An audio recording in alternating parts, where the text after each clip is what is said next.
Welcome back to our channel.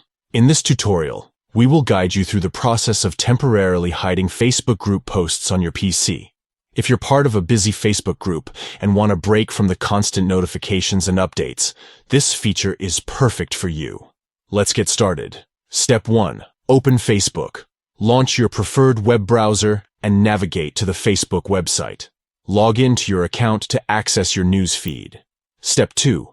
Click on the three dots menu above the post. Once you have logged in, scroll through your news feed until you find a post from the group you want to temporarily hide.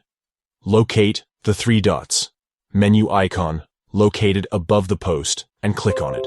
Step 3. Select Snooze group name for 30 days.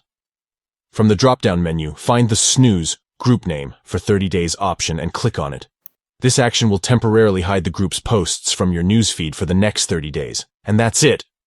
You have successfully learned how to temporarily hide Facebook group posts on your PC. Now you can take a break from the group's notifications and updates without leaving the group altogether. Thank you for watching this tutorial. If you found it helpful, don't forget to give this video a thumbs up and subscribe to our channel for more useful tips and tutorials. If you have any questions or suggestions, please leave them in the comments below. Stay connected and see you in the next video.